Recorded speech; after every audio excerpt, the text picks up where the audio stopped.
Hi Dakota, how are you? I'm good, thanks. How are you?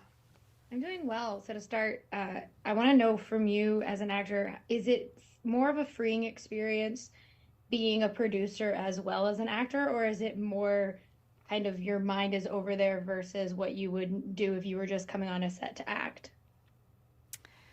Um, I have found myself in the last like 10 years or so, if I'm not producing a film and I'm just acting in it, I'm producing it in my mind and sort of like chomping at the bit.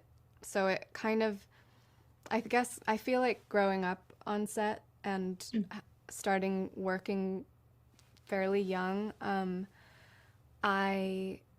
I'm just the kind of person and the kind of artist that is collaborative and I'm watching everything and like studying everybody and I just I I don't know. I don't separate them. Like if I'm on a job where I'm just acting, it's most of the time I wish I was producing it, and if I am not producing it and it's going really well, then I'm like, "Oh, this is the best, thank God." And but if I am not producing it and it's like a a a really difficult process, I always have some ideas of how things could be a little better. That's so fascinating to me. And I also love to I mean, I know you knew Sean before, but I do love that this is essentially just two people in a car the entire time.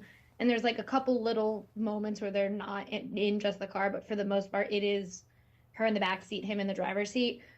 When you look at that on paper and you know, like, okay, great, like it's just us carrying this, does it change at all how you approach a character, or is it more just like, okay, it's freeing. I know Sean, we can sit in a car together and go back and forth for however many hours.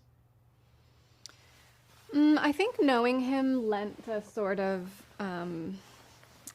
like a comfort to playing with the um, tension between the two characters and playing with familiarity and strangeness. I don't know. I think it definitely helped, but I feel like actors also are just programmed to go into something being like, we're gonna do stuff together and it's weird and act like it's normal.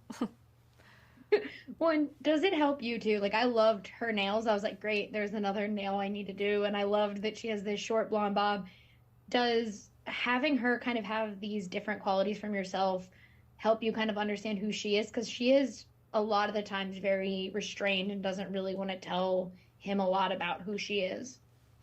Yeah, yeah. The details in her in Girlie's hair and makeup and the nails and the earrings and like little things here and there are all to tell her story. They're all there to, so much there's so much that takes place on her phone. So it was important to me that when you see her fingers typing, you're like, "Oh, I know something else about her based on what her nails look like." Yeah, and I do love it that this is the longest car ride from JFK to Hell's Kitchen, but also I'm like, yeah, that happens though. And you're kind of stuck in those It does cars happen, together. it does happen. Sometimes there are accidents. Yeah. But I love the movie a lot. Thank you so much for talking with me. And I love all your tiny tattoos. I have a bunch Oh, too. So I saw yours amazing. and I was like, Beautiful. but thank you. Have a Thank great you so one. much.